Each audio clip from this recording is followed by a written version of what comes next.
Assalamualaikum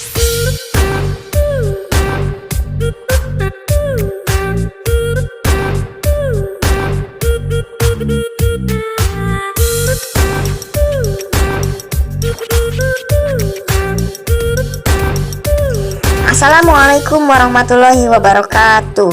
Alhamdulillahirabbil alamin wa bihi nasta'inu ala umuri dunya waddin wa ala alihi washabbihi ajmain, amma ba'du. Puji dan syukur mari kita curah limpahkan kepada Allah Subhanahu wa taala, karena olehnya kita diberi kesenangan dan kesedihan agar senantiasa selalu bersyukur kepadanya.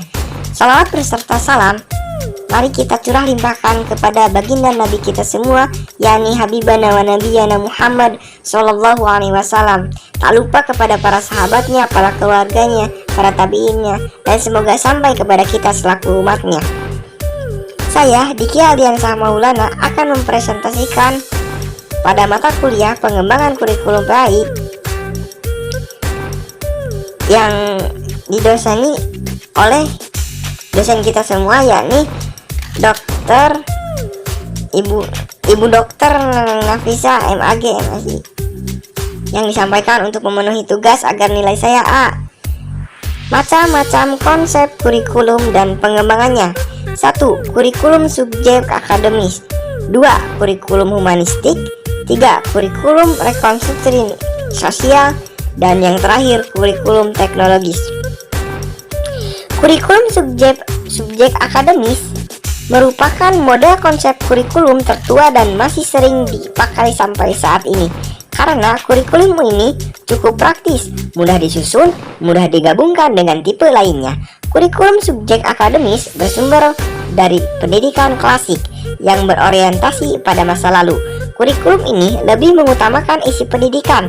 Pada kurikulum ini, orang yang berhasil dalam belajar adalah orang yang menguasai seluruh atau sebagian besar isi pendidikan yang diberikan atau disampaikan oleh guru. Ada 3 pendekatan dalam perkembangan kurikulum subjek akademis, yaitu 1. Melanjutkan pendekatan struktur pengetahuan. 2. Studi yang bersifat integratif. 3. Pendekatan yang dilaksanakan pada sekolah-sekolah fundamentalis. Ciri-ciri kurikulum subjek akademis yaitu sebagai berikut. 1. Bertujuan untuk memberi ide pengetahuan yang solid serta melatih para siswa menggunakan ide-ide dan proses penelitian. 2. Metode yang paling sering digunakan adalah metode expository dan inquiry. Dan terakhir, 3. Materi ide-ide diberikan oleh guru yang kemudian dielaborasi oleh siswa sampai terkuasai. Yang kedua adalah kurikulum humanistik.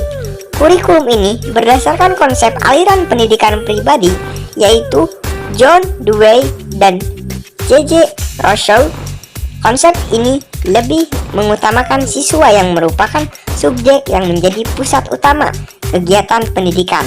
Selain itu, pendidikan humanis lebih juga berpegang pada konsep Gestalt, bahwa seorang anak merupakan satu kesatuan yang menyeluruh. Pendidikan diarahkan kepada membina manusia yang utuh, bukan saja dari segi fisik dan intelektual, tetapi juga segi sosial dan efektif. Ada 3 aliran yang termasuk dalam pendidikan humanistik, yaitu 1. Pendidikan konfluen, menentukan keutuhan pribadi. Individu harus merespons secara utuh terhadap keseruan yang menyeluruh dari lingkungan. 2. Kritisisme radikal, pendidikan sebagai upaya untuk membantu anak menemukan dan mengembangkan sendiri segala potensi yang dimilikinya. Ketiga, mistikisme modern, yaitu aliran yang menekankan latihan dan pengembangan kepekaan perasaan, kehalusan budi pekerti melalui sensitivity training, yoga, meditasi, dan sebagainya. Kurikulum konfluen memiliki ciri-ciri utama sebagai berikut. 1. Partisipasi. 2. Integrasi. 3. Relevasi. 4. Pribadi anak. Dan yang terakhir, tujuan. Yang ketiga, kurikulum rekonstruksi sosial. Kurikulum ini lebih mengutamakan perhatian pada problema-problema yang dihadapinya dalam masyarakat. Pada kurikulum ini, pendidikan bukan upaya sendiri, melainkan kegiatan bersama, interaksi, dan kerjasama. Kerjasama dan interaksi yang terjadi bukan hanya antara guru dan siswa, melainkan antara siswa dengan siswa, siswa dengan lingkungan, serta siswa dengan sumber belajar lainnya. Ciri-ciri desain kurikulum rekonstruksi sosial adalah sebagai berikut. 1. Bertujuan untuk menghadapkan para siswa pada tantangan, ancaman, hambatan-hambatan, atau gangguan-gangguan yang dihadapi manusia dalam masyarakat. 2. Kegiatan belajar di perpustakaan pada masalah sosial yang mendesak. 3. Pola-pola organisasi kurikulum ini disusun seperti sebuah roda. Di tengah-tengahnya sebagai poros merupakan masalah yang menjadi tema utama. Kurikulum rekonstruksi sosial memiliki komponen-komponen yang sama dengan model kurikulum lain, tetapi isi dan bentuknya berbeda. Komponen-komponen kurikulum rekonstruksi sosial adalah sebagai berikut: tujuan dan isi kurikulum, metode, dan evaluasi. Untuk pelaksanaan pengajaran rekonstruksi sosial, Harlan G. Saine menyarankan para pengembang kurikulum agar mempelajari kecenderungan utama adalah perkembangan teknologi dengan berbagai dampaknya terhadap kondisi dan perkembangan masyarakat. Kecenderungan lain adalah perkembangan ekonomi, politik, sosial, dan budaya. Yang terakhir, kurikulum teknologis. Menerapkan teknologi dalam bidang pendidikan, khususnya kurikulum, dibagi dalam dua bentuk, yaitu 1. Perangkat lunak atau software. 2. Perangkat keras atau hardware. Ciri-ciri kurikulum yang dikembangkan dari konsep teknologi pendidikan atau kurikulum teknologis yaitu 1. Tujuan diarahkan pada penguasaan kompetensi yang dirumuskan dalam bentuk perilaku. Tujuan-tujuan yang bersifat umum yaitu kompetensi dirinci menjadi tujuan-tujuan khusus yang disebut objektif atau tujuan instruksional.